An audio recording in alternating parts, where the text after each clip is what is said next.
Tak,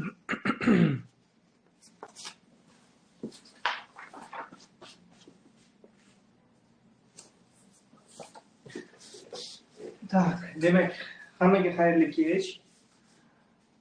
Bugungi darslarimizni davom ettiramiz. Xullas, hurmatli tinglovchilarimiz, o'quvchilarimiz, mana shu videoni ko'rayotgan hammaga murojaatim. Bugun mana sizlar bilan 5-bob realtorlik xizmatlari ko'rsatish shartnomasi bo'yicha suhbatlashamiz.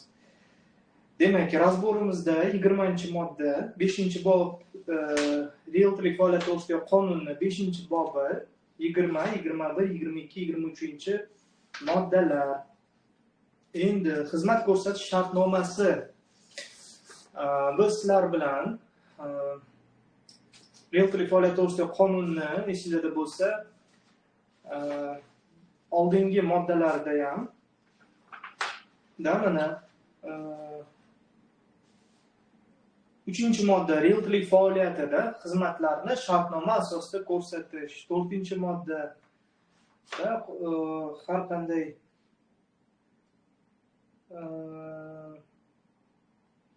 5-moddada 3-moddasida shartnoma asosida xizmatlarni ko'rsatish, 4-5-modda realtorlik tashkiloti realtor degan erta ham yozilgan shartnoma asosida va realtorlik xizmatlari 2-bob ko'rib chiqqanimizda ham 9, 10, 11, 12, 13-moddalarda ham har bitta xizmat faoliyati turida sanab o'tganda albatta shartnoma asosida xizmat ko'rsatish degan yozib o'tilgan.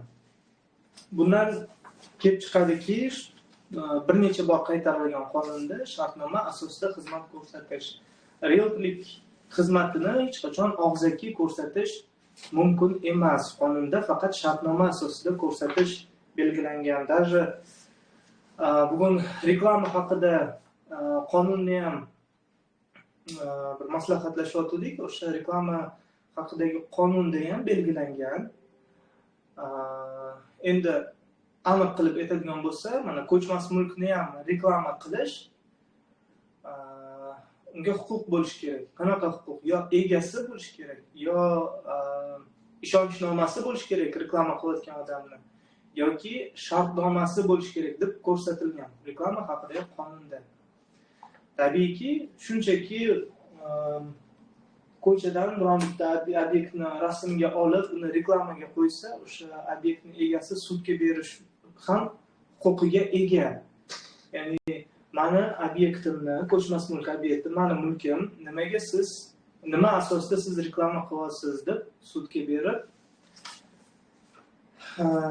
sudda yutib chiqishi mumkin. Chunki oddiygina reklama haqidagi qonunda ham bu narsa belgilanganda, uni egasi o'zi qo'yishi mumkin yoki agar boshqa odam qo'yadigan bo'lsa, yo ishonchnoma yoki shartnomasi bo'lishi kerak.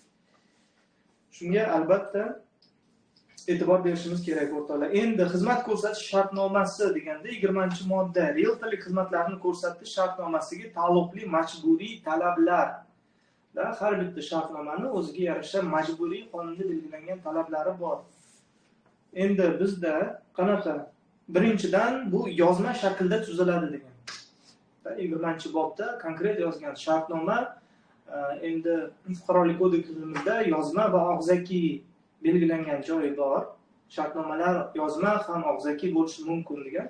Lekin konkret realtorlik faoliyatida bu faqat yozma shaklda belgilangan. Keyingisi realtorlik xizmatlari ko'rsatish shartnomasi quyidagilarni o'z ichiga olishi kerak. Endi shartnomada bo'lish kerak bo'lgan, обязательно bo'lish kerak bo'lgan punktlar. Bu realtorlik xizmatlarini mazmuni deganda bu nima? Oldi sotdimi, arendami, bu menami, almashuvmi yoki prosta axborot maslahatimi?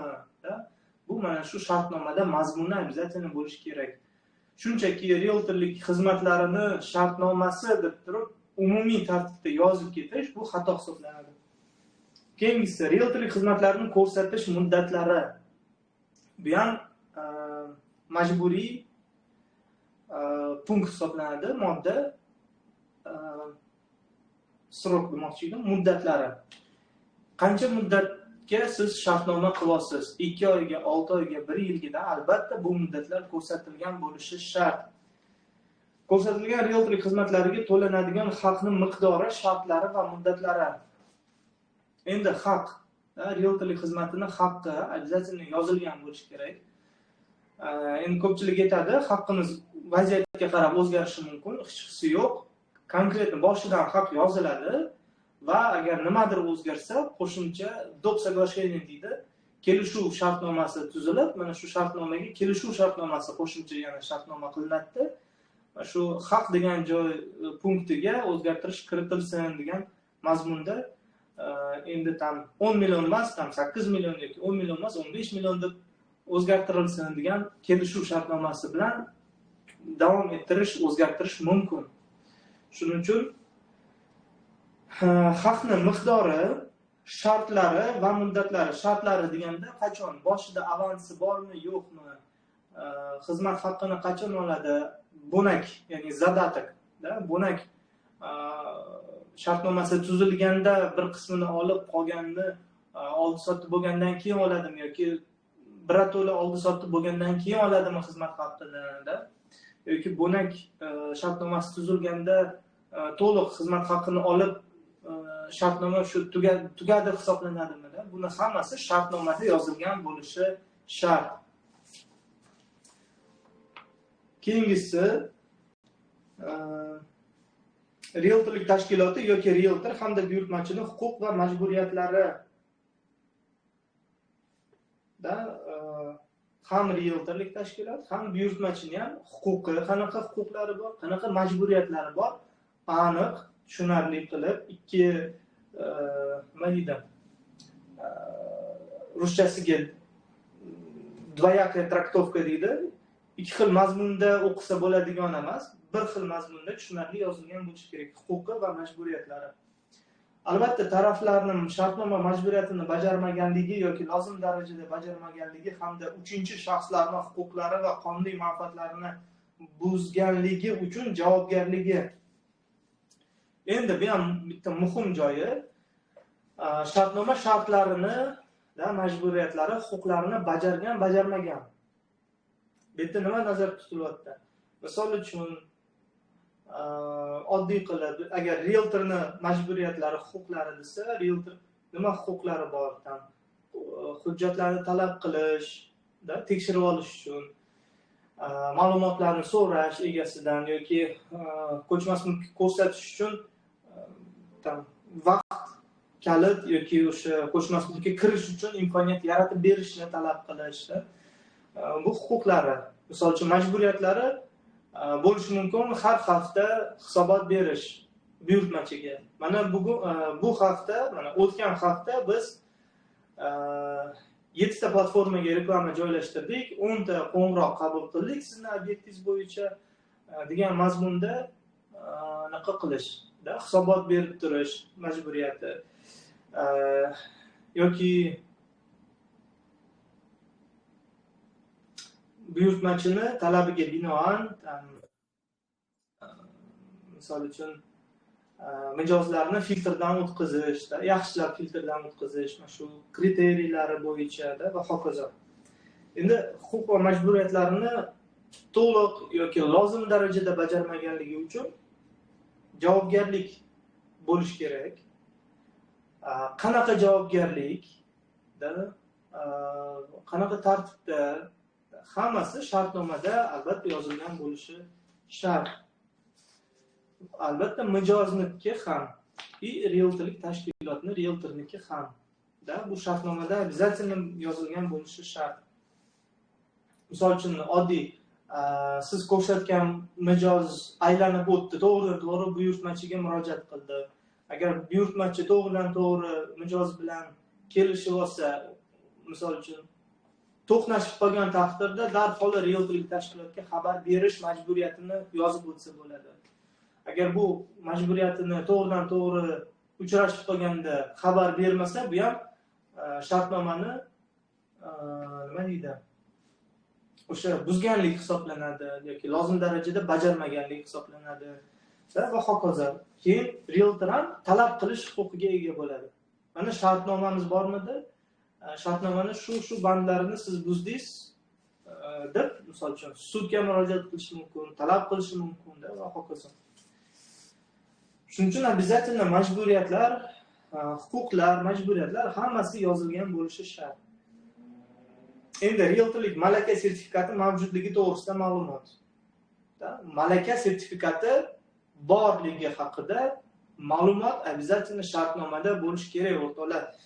Shartnomada agar malaka sertifikatida o'sha seriya raqami, nomeri yozilmagan bo'lsa, bu shartnomada majburiy talablar bo'yicha bajarilmagan hisoblanib, shartnomani bekor qilishga ham olib kelishi mumkin. Yuridik nuqtai jihatdan majburiy talablarni bajarilmagan shartnoma bekor qilinib ketishi ham mumkin. Bu mijoz buyurtmachilarga juda ham asqotadi. Agar mabodo siz shartnoma qildingizda va shu talablarni bajarmadingiz, belgilangan talablar bo'yicha sizda ma'lumot yo'q shartnomangizda, ertaga mabodo buyurtmachi bilan sudlashib qolganda aqlli yurist yollasa, u shunday talablarni ochadi, mana shu talab bajarilmagan, bu talab bajarilmagan, bu talab bajarilmagan deb turib sudga taqdimnoma kiritib yuborishi mumkin. Bu shartnoma o'sha majburiy talablari bajarilmagan, shuning uchun buni bekor qilishingizni so'rayman deb kiritib yuborsa bo'ldi, shartnoma ketdi. Hech qanaqa majburiyatlar hammasi bekor bo'ladi. Keyingisi, realtorlik tashkiloti yoki realtorda o'z fuqarolik javobgarligini sug'urta qilish polisining mavjudligi haqida ma'lumotlar. Sug'urta polisi ham yozilgan bo'lishi shart. Endi xizmatlar ko'rsatish shartnomasiga qonunchilik muvofiq boshqa shartlar ham kiritilishi mumkin deganda nima nazarda tutiladi? Yana professional jamoat tashkilotiga a'zoligi kiritilishi ham shart. O'rtoqlar, albatta buni tavsiya beraman, hech qachon esdan chiqarmanglar. Malaka sertifikati, sug'urta va professional jamoat tashkilotiga a'zoligi haqida обязательно shartnomada kiritilgan bo'lishi shart. Endi 21-moddaga o'tamiz. Realtorlik xizmatlarini ko'rsatish shartnomasini bajarilganligini tasdiqlovchi hujjatlar. Shartnomaga qo'l qo'yildimi? Juda ham yaxshi. Shartnomada bo'yicha ish bajarildimi? Juda ham yaxshi. Endi fakt bajarilganligini fakti u ham qog'ozda bo'lishi kerak. Bu uchun qanaqa tasdiqlovchi hujjat? Dalolatnoma, akt выполненных работ deydi, xizmatlar bajarilganligi haqida dalolatnoma. Shunaqa hujjat tuziladi va bunda realtorlik tashkiloti yoki realtor ko'rsatgan realtorlik xizmatlariga bevosita taalluqli bo'lgan barcha hujjatlarni buyurtmachiga topshiradi. Endi realtorlik rahbari yoki realtor va buyurtmachi tomonidan imzolanadigan dalolatnoma hisoblanadi. Qonunda o'sha 21-moddasida mana shu narsa yozilgan. Endi akt выполненных работ deydi ruschasiga, o'zbekchasiga shu xizmat, realtorlik xizmatini bajarganligi haqida dalolatnoma. Endi albatta akt, misol uchun xizmatda siz bajardingiz. Shunaqa narsalar bo'ladiki, mana siz xizmatda bajardingiz, joylashtirdingiz, hammasi yaxshi, oldi-sotdi ham o'tdi. Undan keyin nimadir masala chiqib qolishi mumkin. Ayniqsa arendada ko'p narsa bu uchraydi. Arendada qanaqa kirib oladida, keyin 2 kundan keyin ichida tam burga chiqdi deydi, balo chiqdi, battar chiqdi, karakan chiqdi deb keyin ana boshlanadi. Urush janjal, boshqa kvartira top, boshqa kvartira yo'qotdi va hokazo. Endi shu payt chiqib ketsa, albatta realtorlik xizmatini berib bo'ldi-yu. Realtorlik xizmatini berib bo'lgandan keyin endi talab qilishni boshlaydi realtorlik tashkilotdan. Xizmat haqqimni qaytarib bergan pulimni. Bo'lmasa boshqa kvartira topib berdi. Endi buni olib qaraydigan bo'lsa, ayrim realtorlar bor, qora realtorlar, ular oladi-yu, so'radi, ular yo'q bo'lib qoladi. Bu ham yaxshi emas. Lekin agar siz xizmat vazifangizni to'liq bajargan bo'lsangiz, akt qo'ydirilgan, hamma narsa bo'lgan bo'lsa, unda в принципе unda olib qarasa siz xizmatingizni bajardingiz. Klapa yoki shu burga nima sababdan chiqdi? Bilmaymiz, qo'shnilardan o'tdimi yoki o'zi olib keldimi yoki qayerdan keldi, u ikkinchi masala. Albatta u o'zaro oluvchi bilan o'sha oluvchi beruvchini o'rtasidagi o'sha arenda shartnomasida, ijara shartnomasida yozilgan bo'lishi kerak. Endi bu ham professional realtor buni narsani oldini olib, realtor tavsiya berish kerak. Bu vazifani oldindan ko'ra bilish kerak. O'rtoqlar, mana siz ijaraga beryapsiz, siz ijaraga olyapsiz. Mabodo klapa chiqsa, xudo xolasa chiqmasin, yaxshi niyat qilamiz. Mabodo klapa chiqsa, qonun qoidasi bo'yicha oldindan kelishib olaylik. Mabodo klapa chiqib qolsa, kim buni dezinfeksiya qiladi? Nima qilishi kerak? Bu tartibda nima qilamiz? Prosta uyni ko'rdim, joylashdim, bo'ldi emas. Albatta hamma kamchilik, nyuans, muammo chiqsa va hokazo hammasini oldindan shartnomaga kiritib qo'yish kerak. Bu chiqadimi, chiqmaydimi, oldini olgan baribir yaxshi. Realtorni ham vazifasi shu, muammolarni oldini olish, o'shandagina u qadrli-da. Agar shunchaki mana ko'rdingiz, pulni bering, manikini bering, shu qayer deb yo'qolib qolish professional yondashuv emas. Bu shunchaki tushundinglar.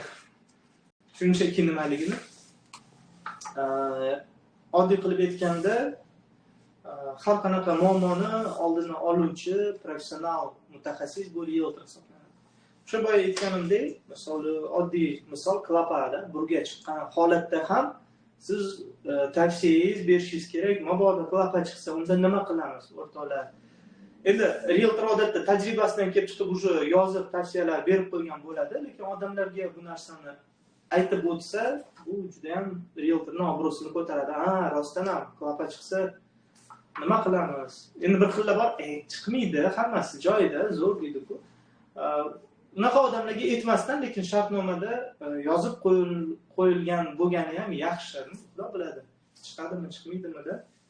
Har qanaqa muammolarni, endi bunaqa muammolar ko'p, internetda ko'ring, hamkasblar bilan maslahatlashing deb shu narsalarni, maqsadlarni hammasini shartnomada aks ettirgan ma'qul. Keyingisi qonunchilikka muvofiq boshqa shartlar ham mana 20-da akt выполненных работ degan dalolatnoma. Endi ishni bajarilgandan keyin albatta ishni bajarildimi, dalolatnoma oldi sotdi bo'ladimi, arenda bo'ladimi, har qanaqa shartnomada dalolatnoma bilan yopish kerak. Yana bitta tavsiya beraman, bu professional tavsiya. Ishni bajarayotganingizda, misol uchun siz shartnoma qildingiz, mana shu uyni sotib beraman 2 oyda deb. Tavsiya shunaqaki, har hafta hisobot berganingizda ketidan shunaqa dalolatnoma, ish bajarilganligi haqida dalolatnoma ham qo'l qo'ydiring. Chunki mana birinchi hafta siz nima qildingiz? Reklama berdingiz, OLX-ga, internetga, boshqa joyga target yoqdingiz va hokazo.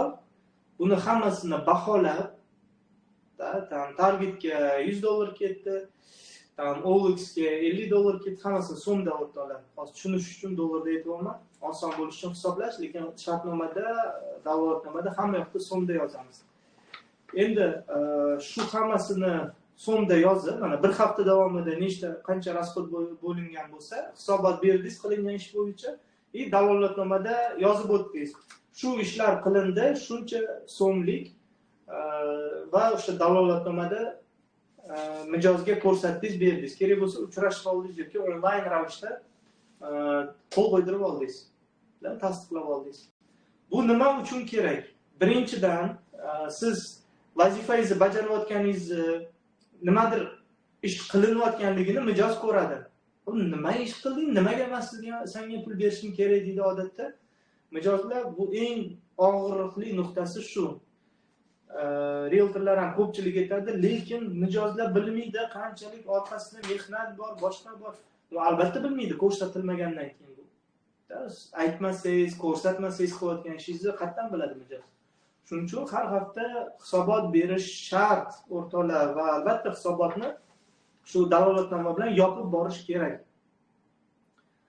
Hisobot taqdim etildi, shu ishlar qilindi, shuncha pul, misol uchun $100, $200 sarfladingizmi bir haftada mana shu obyektni reklamasi, tashkil qilishi, pokazi uchun ko'rsatdingiz, mijozlarni olib keldingiz, kerak bo'lsa o'sha yo'lkira qancha ketdi, hammasini hisob qilib yuring.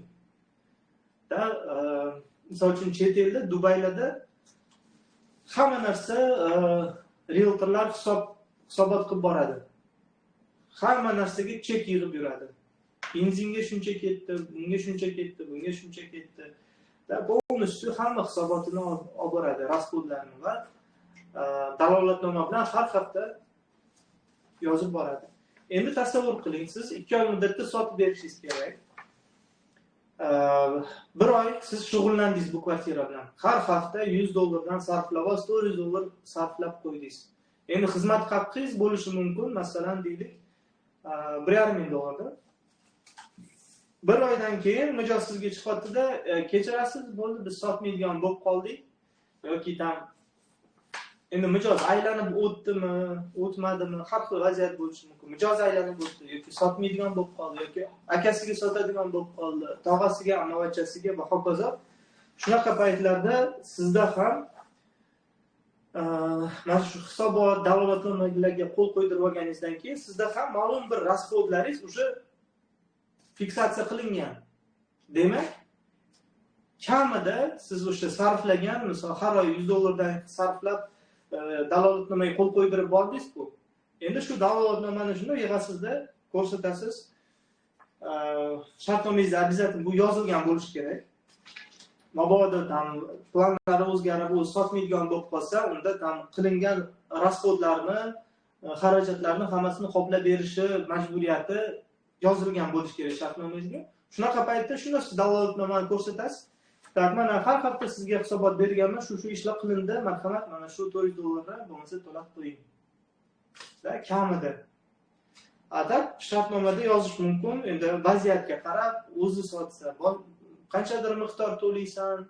Misol uchun mijoz aylanib o'tsa, to'g'ridan to'g'ri gaplashib o'tsa, unda to'liq summasini to'laysan, plus shtraf aytmagan bo'lsa-da, aytgan bo'lsa, to'liq summasini o'sha 1,5 ming berasan deb, shunaqa majburiyatlarni hammasini kiritib qo'ygan bo'lishi kerak.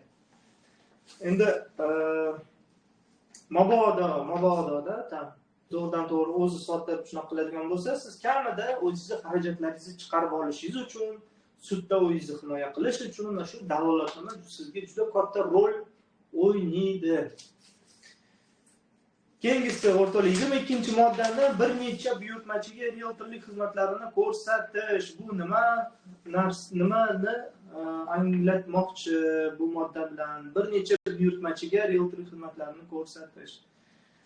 Tashkilot yoki realtor ayni bir ko'chmas mulk obyekti va unga bo'lgan huquqlar bo'yicha bir vaqtning o'zida bir nechta buyurtmachiga realtorlik xizmatlarini ko'rsatishga haqli. Bunda realtorlik xizmatlarini ko'rsatish shartlari barcha buyurtmachilar uchun bir xil bo'lishi kerak.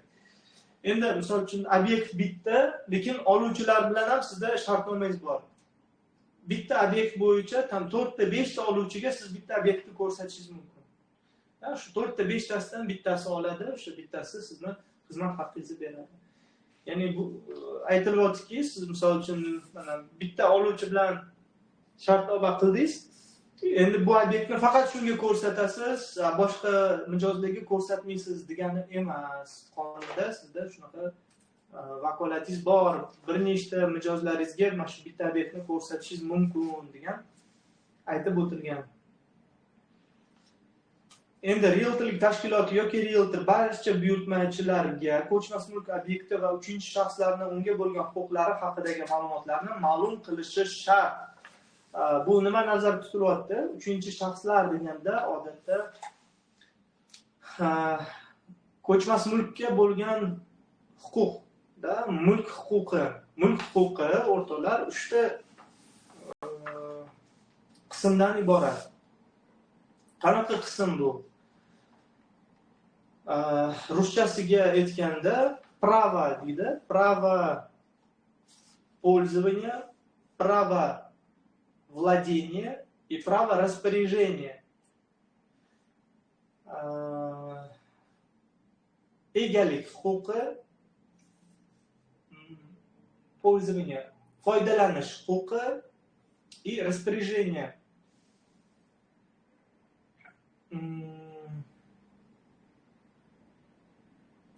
Распоряжение o'zbekchasiga kelajagini hal qilish deylik, nima qilish, hal qilish, kelajagini hal qilish, mana shu ko'chmas mulkni sotish, buzish, remont qilish, mana shu mulk bilan siz nimadir qilish vakolati, kelajagini hal qilish, ruschasiga распоряжение deydi. Foydalanish emas, ishlatish emas, o'sha kelajagini hal qilish. Biling, o'zbekcha ozgina esimdan chiqib qoldi. Endi uchta mulk o'sha huquqdan iborat. Bu umumiy olganda mulk huquqi deyiladi. Endi bizning misolimizda ko'chmas mulkda, mana arendaga berganda, mana egasida egalik huquqi bor edi, foydalanish huquqi, kelajagini hal qilish huquqi bor edi. Ijaraga berganda u foydalanish huquqini birovga berdi. Qisman deylik, egalik huquqini ham berdi.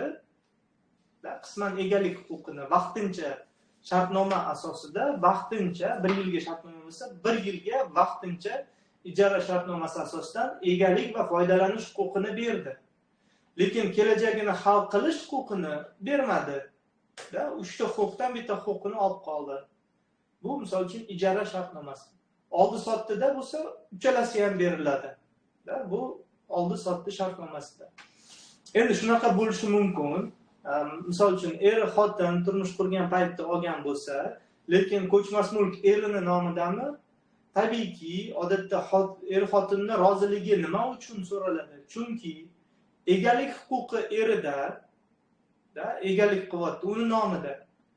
Lekin foydalanish huquqi ham erida ham bo'lishi mumkin, xotinida ham bo'lishi mumkin, propiskada bo'lsa. Yoki mabodo propiskada bo'lmagan taqdirda ham kelajagini hal qilish huquqi уже eri bilan xotinniga berilgan. Tushunasizlarmi? Bu yerda huquqlar endi bo'linganligi uchun ular shunaqa almashinuv bo'lishi mumkin, bo'lingan bo'lishi mumkin. Misol uchun egalik huquqi bitta odamda, lekin kelajagini hal qilish huquqi уже ikkita odamda. Foydalanish huquqi propiskada 10 ta odam bo'lsa, 10 ta odamga berilgan foydalanish huquqi. Tabiiyki, oldi sotdiga kelganda sizda muammo chiqadi. Propiskada 10 ta odammi, demak 10 ta odamni foydalanish huquqini olish kerak. Egalik huquqi qilayotgan odamga bitta odamni shunga qaytarib berish kerak. Kelajagini hal qilish huquqini ham kimlarda bo'lsa hammasidan roziligini yig'ishtirib olish kerak. Undan keyin hammasi jamlangandan keyin oldi sotdi qilinadi. Shuning uchun oldi sotdi masalasi, arenda masalasi bo'ladimi? Hamma masalada egalik huquqi deganda mana shu 3 ta huquq nazarda tutiladi va shu 3 ta huquq bo'yicha siz tushunishingiz kerak. Demak, bu bunaqa, bu bunga berilgan, bu 10 ta odamda ekan, bu bitta odamda ekanda. Har doim ham oldi sotdi shartnomani shundoq qarab, mana bu ergashakka sotib olgan ekan. Demak, ergashakka xohlagan payt sota oladi, bo'lmaydi. Chunki ergashakda egalik huquqi bor, ega bo'lish huquqida, lekin foydalanish huquqi kimda bor? Buni propiskada kimdir bormi, yo'qmi? Временный propiska, постоянный propiska rol o'ynaydi ikkalasi ham. Kelajagini hal qilish huquqi, turmush qurganmi, qurmaganmi, farzandlari bormi, yo meros bo'lib kelganmi, qanaqa bunga kelib qoldi, bu meros bo'yicha keldimi, boshqa bo'yicha keldimi, buni hammasini siz o'ylab, fikrlab, analiz qilib, keyin o'rganib, buyurtmachiga tushuntirishingiz kerak. Mana bu yerda propiskada 4 ta odam bor.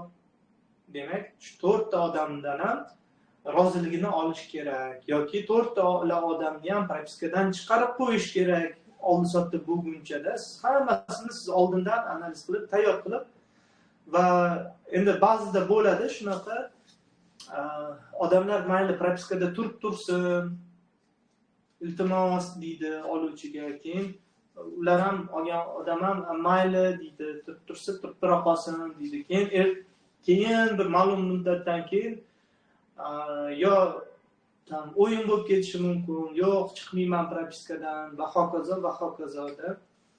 Endi uni sud orqali chiqarmaslik, balo-battar uni hammasi keyin endi sud protsessida bu huquq nimaga, qanaqa, bir xabardormidi, yo'qmidi, boshqa. Endi bu cho'ziladigan proseslar, endi uni doskонально hozir razbor qilmaymiz. Qisqasini aytganda, qanaqa risklar bo'lishi mumkin? Albatta siz mijozga buni tushuntirishingiz kerak. O'rtoqlar, mana hozir sizlar propiskada tursin, mayli deyapsiz.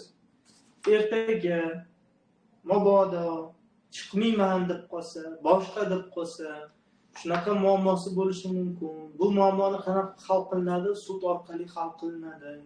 Bu sizga qo'shimcha rasxod bo'lishi mumkin, qo'shimcha vaqt, asab keltirilishi mumkin. Kelinglar, rozi bo'lasizmi, bo'lmaysizmi? Buni yaxshilab o'ylab, bu anaqa nima deydi? O'lchab, qaror qabul qiling. Undan keyin meni vazifam sizga oldindan hamma risklarni tushuntirib qo'yishdir. Realtor shunaqa payt albatta hamma ma'lumotlarni berishi shart. Mana 22-moddada shunaqa degan, buyurtmachilar uchun bir xil bo'lish kerak. Qaysi mijozga, bitta mijozga aytdingiz, bittasiga aytmadingiz, unaqa emas. Da 3-chi shaxslarning unga bo'lgan huquqlari haqidagi ma'lumotlarni ma'lum qilishi shart degan. Albatta hamma ma'lumotni berishingiz kerak, to'liq to'kis. Keyingisiga o'tamiz. 23-modda 3-chi shaxslarning huquqlarini himoya qilish. 3-chi shaxslarning huquqlarini himoya qilish. Realtorlik tashkiloti o'zi yoki realtor va buyurtmachi bitim predmeti bo'lgan ko'chmas mulk obyektiga nisbatan huquqqa ega bo'lgan shaxslarning roziligisiz realtorlik xizmatlari ko'rsatish shartnomasini tuzishga haqli emas. Juda ham muhim modda. Tak, o'rtoqlar qarang. Realtorlik xizmatlarini tuzishdan oldin mana mijoz chiqdi, bo'p, mana uyimni sotmoqchiman. Davaychi degani, bo'ldi, davay turib hozir odatda nima telefonda gaplashadi, sotmoqchiman, ha bo'ldi, rasmlarni tashing, sразу reklamaga qo'yib yubordi, ketdi, chop qildilar. Keyin bir haftadan keyin nima bo'ldi? Agar mabodo endi как variant deylik, xotin bo'lsa, mana aytdi, shu sotamiz dedi, keyin xotinni sotmaydigan bo'lib qoldi, urushib qolishdi. Shu rasvo. Endi siz talab qilishga kelganingizda yana shunda agar mabodo sudlashadigan bo'lsangiz, shuni ochishadi, agar gрамотный yurist bo'lsa, shuna 23-moddani ochadi, aytadi. 3-chi shaxs, mana mulkni egasi Ergash aka, uni xotini bor edi. Shahnoza opa. Shahnoza opa rozi bo'lmagan, roziligini bermagan sotishga. Siz nima asosda siz buni reklama qilib sotishga kirishib ketdingiz deb turib sudda savol berib qolsa, tamom. Da sud shuni o'qiydi 23-moddani, haqiqatan roziligisiz shartnoma tuzish vakolatingiz yo'q edi deb turib shartnoma bekor qilinadi va sizga hech qanaqa realtorlik xizmatlari yo'lda tursin, qilgan xarajatlaringizni ham hech kim qaytarib bermaydi. Shuning uchun albatta sotaman degan paytda, okey, keling bo'lmasa hujjatlarni birinchi ko'rsating, bitta hujjatlarni ko'rib olaylik. Kimning huquqi bor bu uy joyga, ko'chmas mulkka? Turmushingiz bormi, yo'qmi? Farzandlaringiz, propiska, hammasini ko'rib, tekshirib, okajon, mana turmush o'rtog'ingiz ham bor ekan. Albatta ular ham shartnomaga qo'l qo'ysin. Da ikkita eri xotin qo'l qo'ysa ham bo'ladi, ketma-ket. yoki ular men qarshi emasman degan yozib bersin rozilik xatida. Kerak bo'lsa notarialni yozdirib oling. Chunki bu jiddiy narsa, o'sha sotilishiga qarshiligim yo'q deb turib notarialni 3 oyga, 6 oyga bir muddatga mana siz sotishga shug'ullanyapsiz. 3 oyda sotaman dedingizmi, shu 3 oyga, 6 oygami roziligini даже notarialni yozdirib oling. Albatta, undan keyin bu shu shartnomani orqasiga tikib qo'yasiz. O'zingizga ham, keyin ertaga oldi sotib bo'lganda ham siz o'sha to'g'ri mana roziligi bor edi deb turib notariusga ham o'sha hamma hujjatlarni komplekt qilib taqdim qilasiz. Uy egasi yugurib yurmaydi. Keyin notariusga borganda rozilik olish kerak emas va hokazo yuradi. Bu birinchidan sizni ham xavfsizligingiz nimaiki, shunaqa bo'ladi, kayfiyatlar juda o'zgaruvchan, ob-havoga o'xshab odamlarda hozir sotyapti, bir haftadan keyin sotmaydigan bo'lib qoldi. Bir xilla ataylab qiladi, quloqqa tepib, shug'ullanavering, rozi, javob rozi deydi. Keyin ertaga hujjatlarga kelganda xuddi shunaqa qonunlarni bilib turib, tushunib turib, ayrimlar bor, juda ham aqlli, qonunni tushunib turib, 23-moddasi bor ekan shunaqani oldindan biladi va ataylab siz bilan shartnoma qiladi. Sizga ham qaraydi. Bu biladimi o'zi huquqlarini, qonunlarini bilmaydimi deydi. Bilmasa vперед deydi. Ertaga siz talab qilishga kelganingizda aylantirib yo o'zingiz ustingizdan yozib beradi. Bu magat qilyapti, boshqa qilyapti yoki sudgacha olib bor deydi. Havolasing sudga olib chiq, nima qilsang qil deydi. Chunki biladi, sudda o'zi yutib chiqadi. Shunaqa o'rtoqlar. Shuning uchun uchinchi shaxslarni himoya qilish ham bu juda ham muhim. Agar realtorlik xizmatlarini ko'rsatish shartnomasini bajarish davomida yoki natijasida uchinchi shaxslarga mulkiy yo ma'naviy ziyon yetkazilgan bo'lsa, realtorlik tashkiloti yoki realtor va buyurtmachi qonunchilikda belgilangan tartibda ularga yetkazilgan zararni o'rnini qoplaydi va ma'naviy ziyon uchun kompensatsiya to'laydi. Tashkiloti yoki realtor va buyurtmachi degan. Endi uchinchi shaxs shunaqa narsa bor, bittasi real case, suddan menga xat kelgan, shu ekspertiza xulosasini bering deb. Vaziyat mana bunaqa. Ko'chmas mulkning egasi uni qisqasini aytganda ko'chmas mulk olgan, auksiondan sotib olgan, uni remont qilgan, uni biznes sifatida yo'lga qo'ygan, arendaga topshirgan. Ma'lum bir vaqtdan keyin bilib turibdi, что xotini bilan uncha chiqishmayapti, albatta ajrashish mumkin. Darrov nima qilgan? Доверенность qilganda generalni o'g'liga. Shu o'g'li o'zini nomidan sotib olgan. Endi sotib olgandan keyin generalni доверенность orqali realtorlik tashkilotida jalb qilingan, realtorlik tashkiloti orqali. Endi bu noturar joy bo'lgani uchun ular notariussiz qilgan bu narsani. Noturar joy bo'lgani uchun-da, kommersiy недвижимость bo'lgani uchun to'g'ridan-to'g'ri ular оформление qilishi mumkin qonunchilikda.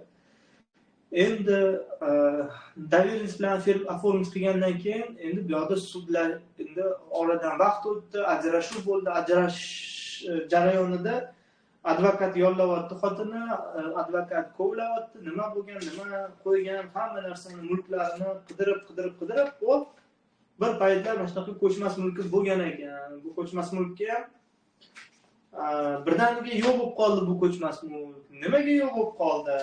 Deb turib kovlashtirib, topib, realtorlik tashkilotida topgan, uni sudga bergan.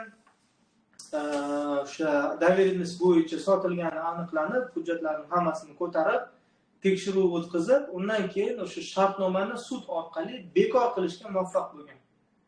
Tabiiyki, sotib olgan odam bu ko'chmas mulk uchun palon pul to'ladi. Palon pul to'ladimi? Ana senga muammo. Endi sotgan anu kishi doверенность orqali sotgan-ku. O'sha bo'ldi. Pulni yeb ichib olgan yoki boshqa narsaga sarflagan. Endi nariga olgan odam bo'lsa, ko'chmas shartnoma bekor qilindi, ko'chmas mulk mana buni birinchi egasiga qaytarib berildi, sotgan odamga. Endi u nima qiladi? Endi u xotinini rozi qilish kerak boshqatdan yoki uni sotib yarim pulini berish kerak. Endi bu shunaqa vaziyat bo'ldi oilaviy mojaro masalasida. Endi buni ataylab qiladigan odamlar ham bo'lishi mumkin. Bu yerda ham juda risklar katta. Oldi-sotdi qilganda nima qiladi? Ko'pchilik shu elementar muammo ko'chmas mulkka oldi-sottisida o'sha kadastrovый стоимость deydi. Kadastr bo'yicha qiymatini yozib yoradi.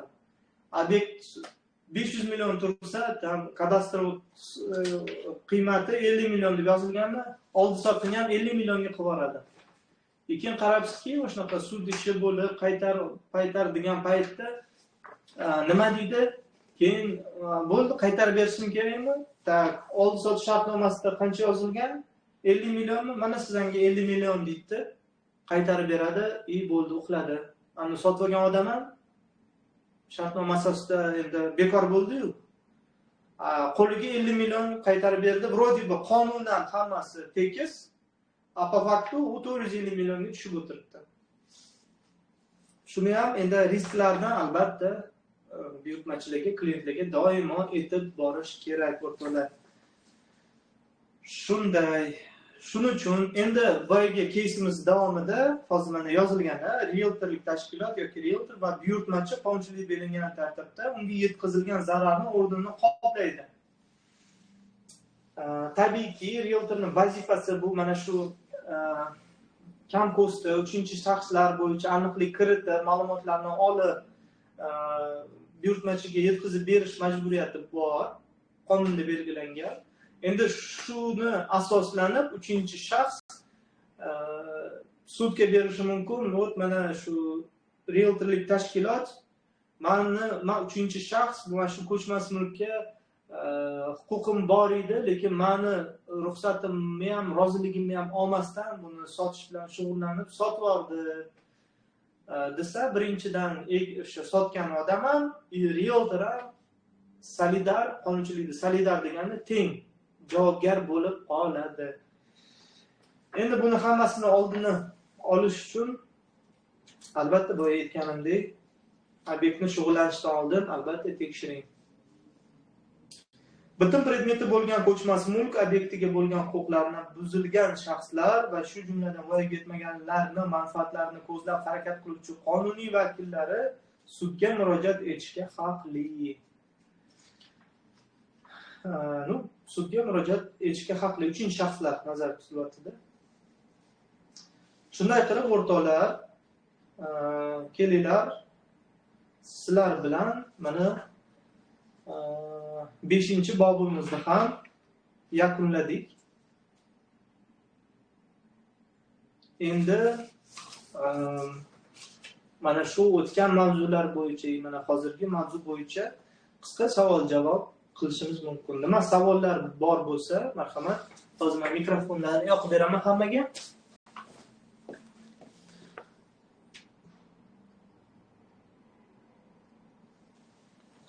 Tak, mikrofonni yoqib, o'rtoqlar, agar savollar bormi, yo'qmi?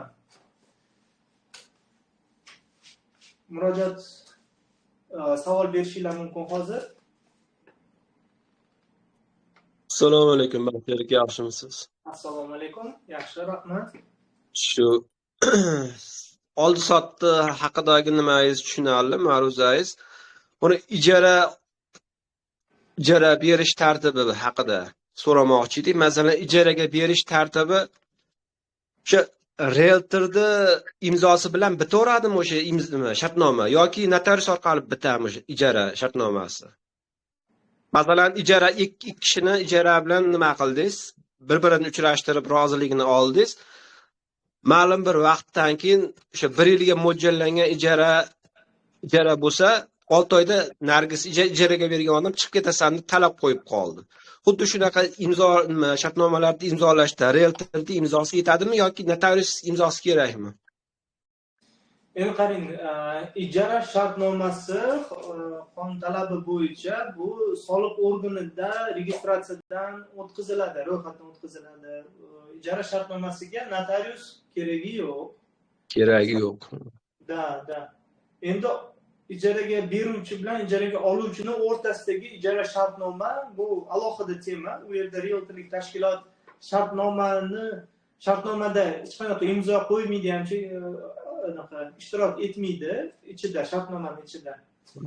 Lekin o'sha shartnomani tuzishda maslahat berishi mumkin va bunaqa shartnoma shablonini berishda shunaqa xizmatini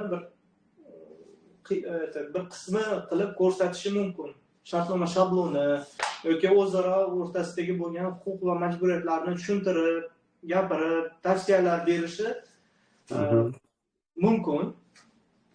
Чтобы endi bu professional yondashuv hisoblanadi. Endi ko'chada realtorlar bor. Yoqdimi, shu pulni bering, berdingizmi? Men xizmatimni bering, bermay shundan yo'q bo'lib qoladigan realtorlar ham bor.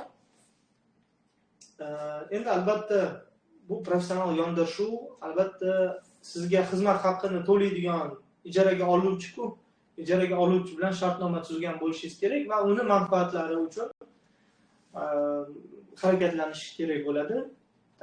Ijaraga kvartirani topib berish, egasi bilan shartnoma qilganda hamma o'sha nozik momentlarni, hamma nozik vaziyatlarni hammasini oldindan tushuntirib o'tish.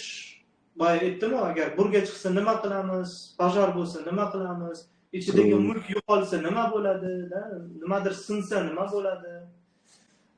Iloji bo'lsa tavsiya beraman. Opis, ya'ni ijara paytida ham ichidagi o'sha mol, mulk, hamma narsani, shkaf, tarelka bo'ladimi, hamma narsani bitta ro'yxatini qilib olish o'sha oldi berdi aktini ham tuzishda, dalolatnomasini ham tuzishda yordam bergan ma'qul. Bu nafaqat ijara, даже oldi sotida ham aksariyat odamlar misol uchun oldi sotdi qilishadi, vroде kelishadi, zadat beradi, даже notariusda ham оформление qiladi, lekin уже bo'shatishga kelganda bitta janjallashib olishadi. Yoki ko'ngil xira bo'lib, bir-biriga yomon gaplar gapirib, real shunaqa keys bo'lgan. Bitta katta bir uchastka, qimmat uchastka egasi yuqori lavozimda ishlaydigan odam, sotayotgan odam ham kichkina odam emas, u ham yuqori lavozimda ishlaydigan odam. Uchastka ham normalniy summada, taxminan endi oson bo'lish uchun dollarda aytaylik, 500 ming dollarlik uchastka, masalan, misol uchun. Endi vro'di yoqdi, yaxshi hammasi, to'g'ri, kelasi kelishdi-da, keyin shunaqa payt zalog beryapti, keyin aytyapti-da, mana kvartira olish kerakmi? Domni bo'shatish kerakmi? Mana mebellarim hammasini olib ketaman dedi. Yaxshi. Endi oluvchi aytyapti, nima qoldirasiz? Nima qaratdi? Tak, ani konditsioner mayli, qoladi, kerak emas. Bu kerak, buni olib ketaman, bu kerak emas, dedi, prosta tak. Nima deydi? Nima qo'li bilan ko'rsatdi, qo'ydi. Endi bo'shatish vaqti keldimi? Ani odam endi o'zi bo'shatmaydi-ku tepasida turib. Ishli odam, lavozimda ishlaydi, band. Endi jiyaninimi, ukasini kimdir jo'natdi-da, bor uydagi narsalarni ko'chirib keldi-da. Endi jiyaning nima xabari bor uni? Nimadir qolishi, nimadir qolmasligini. O'z konditsionerlarga ham 4-5 yildan beri turgan konditsioner u sotilsa bir 100 dollar, 150, 200 dollarga boradimi, hali bormaydimi? O'sha eskirgan hisoblanadi 4-5 yilda. Endi u jiyani oldida hamma narsani yechib, konditsionerlarni yechib olib chiqib ketdi. U sotib olgan odam kelib turib, qarasa yechib ketgan. Endi srazu sotgan odamga telefon qilib, nima san qilyapsan, bunaqa deb turib so'kinib ketdi. U ham tushunmadi, so'kinish eshitgandan keyin u ham miyasiga berdi-da, u ham ketdi, so'kinib. Endi ikkita odam bir-birini so'kishib, urushib, mana nima deydi, janjallashib ketdi. Muammo nimada? boyog'i o'sha $200 konditsionerda. $500,000 uy oldi sotdi bo'lyapti, $200 konditsioner uchun ikkita odam urushyapti. Endi bunaqa payt agar realtor o'rtada turib oxirgacha bu ofisda ham, boshqasida ham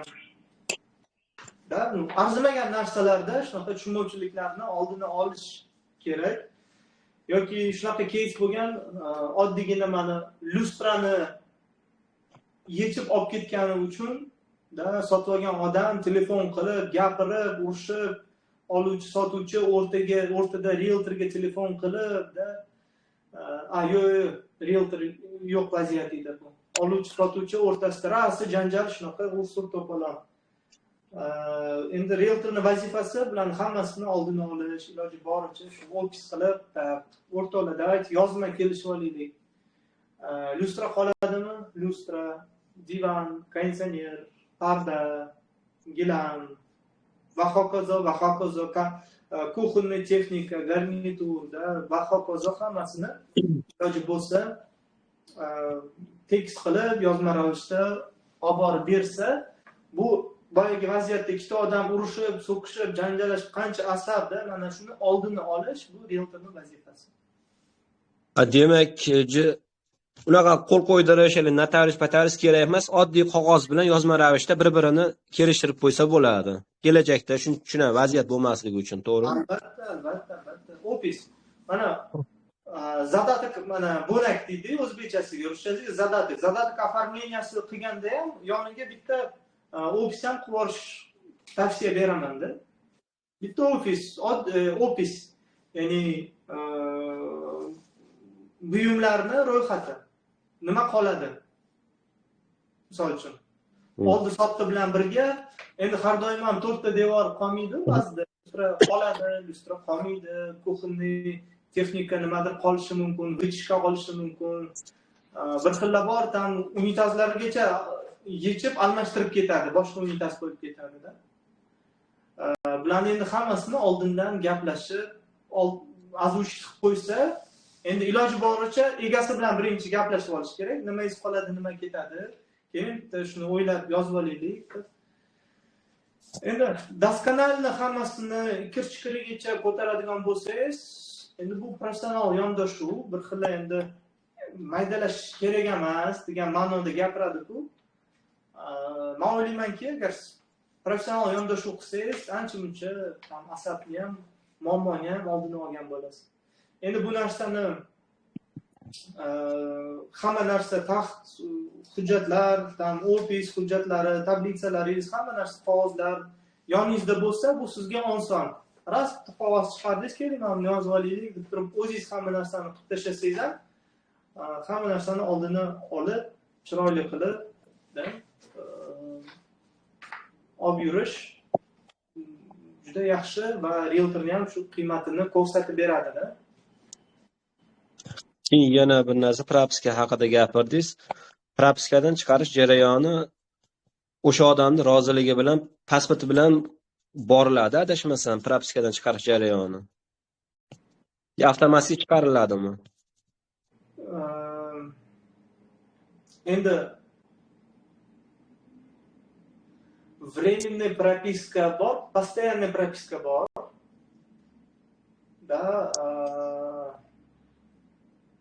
Endi временныйda o'zi srokka qo'yiladi, ma'lum bir srokka. Srokdan o'chib ketadi. Srokdan keyin avtomatik ravishda tugatildi hisoblanadi.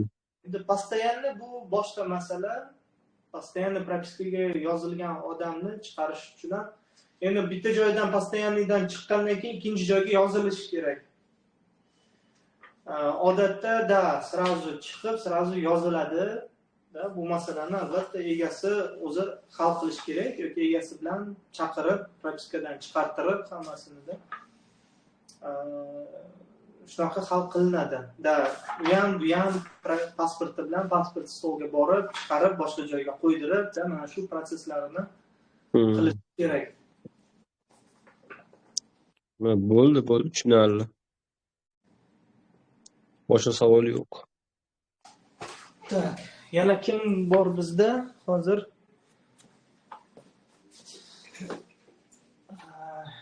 Hozir hammaning mikrofonni yoqib qo'ydim. Marhamat, yana kimda savol bor, berishingiz mumkin.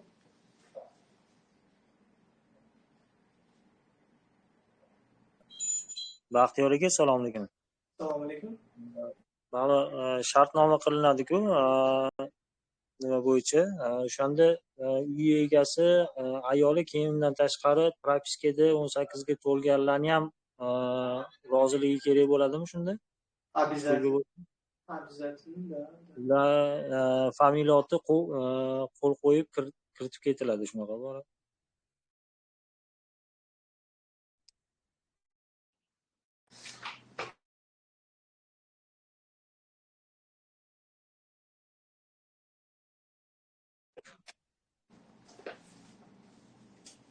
Tak, eshitilyaptimi? Endi eshitilyapti. Aha, связь yaxshi bo'lmay qoldi internet. Albatta rozilik olinishi shart. Albatta rozilik olinishi kerak. Propiskada nechta odam bor? Da, ular rozimi, rozi emasmi, ertaga muammo chiqmaydimi? Albatta ko'chmas mulk sotilsa, shu bo'shatib propiskadan chiqishga rozimiz deb yozib berish kerak. Вообще-то oldi sotdida bu narsani notarial roziliklarni yig'ishtirib olgan ma'qul o'zida. Endi oldi sotdigacha odatda propiskadan chiqib ketadi ko'pchilik. Da, buni o'sha zadatka оформлениясida da mana bo'nak puli shartnomasi qo'l qo'yganda o'sha bo'nak shartnomasida ham yoziladi. Oldi sotdigacha propiskadagilarni hammasini chiqarib, propiska 0 qilib berish majburiyati yuklatiladi odatda. Endi shunaqa egasi propiskadan yoki hozirdan уже qaqadir chiqartirib olish kerak yoki o'sha zadat berganda propiskadagilarni chiqartiradi. Lekin er-xotin masalasida propiskadalarga u endi ikkinchi masala, sotayotgan paytda uni по-любому chiqarish kerak. Egasi uni hal qiladi joyida, hammani chiqarib. В целом siz albatta vaziyatni o'rganishingiz kerak-da, o'zi propiskada kim, oila a'zolarimi, yana bir begona odamlar bormi, yo'qmi? U begona odamlarni birinchi chiqaring, unda joy topsin, ertaga muammo bo'ladi, cho'zilib qolsa-chi deganda. Chunki uyning egasi ham masalan uchun begona odamlarni propiskaga qo'ygan bo'lsa, ertaga chiqara olmay qolish ehtimoli va hokazo muammolarni oldini olish uchun begona odamlarni chiqaradi. Endi uyni oila a'zolari ham odatda mana oldi sotdiga kelyaptimi, уже tam bo'nakdan keyin chiqartirish kerak. Lekin mana er-xotin yoki mana shu ko'chmas mulkka shu kelajagini hal qilish huquqi bor odamlarni roziligini olish bu обязательно. Номер 1. Boshidan olish kerak bu rozilik.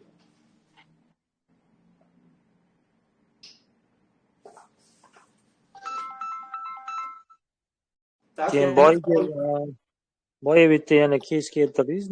Nijiloy sotilganda atkaz bo'lish jarayonini. Bu yoqda yashagan uy bo'yicha bo'lsa, misol uchun, qaysi vaziyatlarda atkaz bo'lishi mumkin? Chunki endi bu atkaz bo'layotgan, misol kimdir nima qilayotgan bo'lsa, qaysi vaziyatlarda atkaz bo'lishi mumkin? Endi qarang, jiloy bilan nijiloyning farqi shundaki, kodeksda, fuqarolik kodeksida nijiloy jiloy obyektlar, ya'ni turar joylar faqat notarius orqali oldi-sotdi bo'ladi. Ko'chmas mulk, nijiloylar ular to'g'ridan-to'g'ri mana yagona darcha orqali ham registratsiyadan o'tkazishi mumkin, o'zaro shartnoma qilib yoki realtorlik tashkiloti xizmatidan ham foydalanishi mumkin. Endi qo'pol qilib aytadigan bo'lsak, ochiqchasiga qanaqa vaziyat? Xuddi shunaqa gen доверенность orqali, доверенность подделка qilish orqali yoki tam notarius bilan til biriktirib, shu tekshiruv jarayonida indamay ko'z yumib оформление qilib yuborishi natijasida yoki privatizatsiya masalalarida tam privatizatsiya qilingan 4 ta odamga, lekin 3 ta odammi bor, 4-inchisi odam yo'q. Keyin ichida shu bir amallab notarius bilan til biriktirib оформление qilib yuborgan. Undan keyin даже bu birinchi emas, ikkinchi, uchinchi oldi sotisida bu narsalar ochilib, 4-chi odam ham qattandir paydo bo'lib qolib, chiqib kelgan vaziyatlar bo'lishi mumkin-da. Endi bu narsani analiz qilib bila olasiz. Analiz qilib nimadan nima kelib chiqishi mumkin, agar huquqlarni tushunsangiz, o'sha mulk huquqi degan boya tushuntirdim, 3 ta huquq bor. Kimda qanaqa bo'lishi mumkin, tarixini ochasiz. Bu oldi sotdi asosida olingan. Kim edi olgan odam, undan oldingisi kim, undan oldingisi kim, undan oldingisi kimda shu tarixini ko'rib, ba'zi oldi sotdilar 4-chi, 5-chi oldi sottisida muammo kelib chiqadi. O'sha bir 4 ta oldi sottidan oldingi joyda o'sha yerda poddelka hujjat bo'lgan, nimadir tam pul chiqib notarius bilan biriktirib nimadir qilishgan, o'sha narsa bir 2-3 tadan keyin ochilib keladi. Вот shunaqa masalalardan endi ehtiyot bo'lish kerak. Shuning uchun realtorning ham qiymati shundaki, shu analiz qiladi, ko'radi, o'sha risklarni inobatga oladi, qayerdan nima chiqishi mumkin. Mana shuni hammasini aniqlab, keyin o'sha obyekt bilan shug'ullanadi.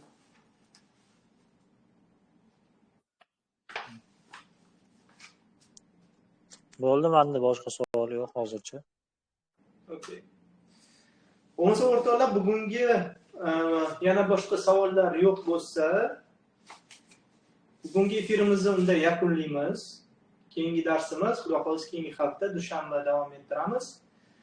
O'rtoqlar, keyingi haftada o'sha yakunlovchi qoidalar 6-bob o'tamiz va sekin уже boshqa normativ hujjatlarni ham razbor qilamiz. Hammaga xayrli kech, yaxshi kayfiyat tilayman. Ko'rishguncha keyingi darsimizda.